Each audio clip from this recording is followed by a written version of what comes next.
In this video, I'm going to show you how I color manage in Resolve using nodes. I found that node-based color management is a lot better than project-based color management because it gives you a lot more options and flexibility and also insight into your color management pipeline. And it also gives you the option to use a different output DRT, for example. So what you'd want to do first is go to the bottom right and click on the little cogwheel to go into your project settings. And under color management, you want to set your color science to DaVinci YRGB, your timeline color space or your working color space to DaVinci Wide Gamut Intermediate, and your output color space to Rec 709 Gamma 2.4. Make sure to click Save, and then you can close out this window. Now, this project I have here is a documentary with a lot of footage from different cameras.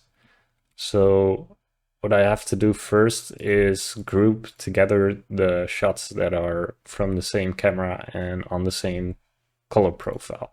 So these interview shots are all shot on a Sony in S-Log3. So I'm gonna add these into a new group and just label that as log3.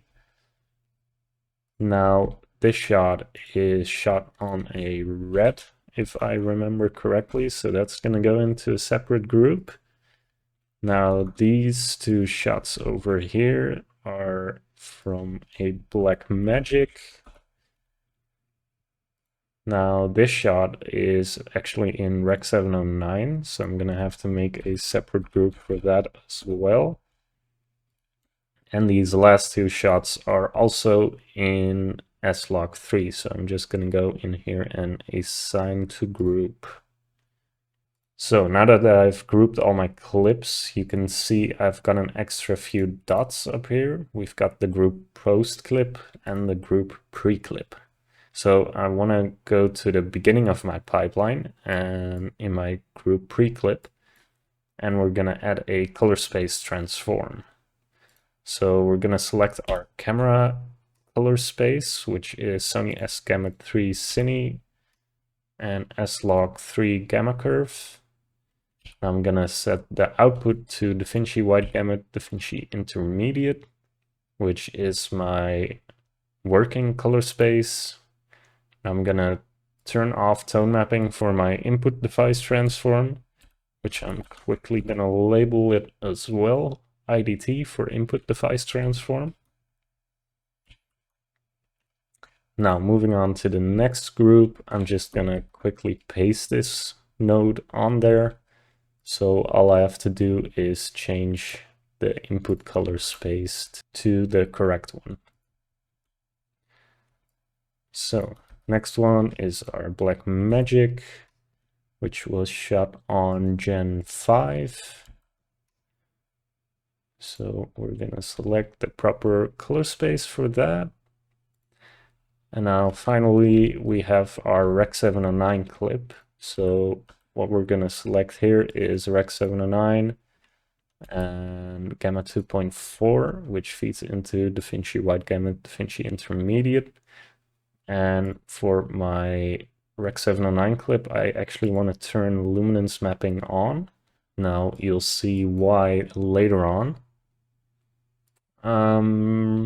So now that we've got all our groups inputs set up, we can go into our timeline level, and I'm just going to make a new node here, put on a color space transform, which goes from DaVinci Wide Gamut Intermediate into Rec 709 Gamma 2.4. Now for my tone mapping on my output device transform, which I'm gonna name this one real quick. I'm gonna set my tone mapping to luminance mapping with the max input set to the maximum amount and the max output set to 100 nits. Now optionally you could use gamut mapping. I like to use saturation compression sometimes. Basically what this does is kind of roll in the oversaturated parts of your image and made sure nothing like clips out of your Rec 709 space. So now that we've got this all set up, our footage is properly color managed and ready to be graded. Now for our Rec 709 clip, you can see if we hadn't turned on our luminance mapping and just left this at none, our image wouldn't look quite correct.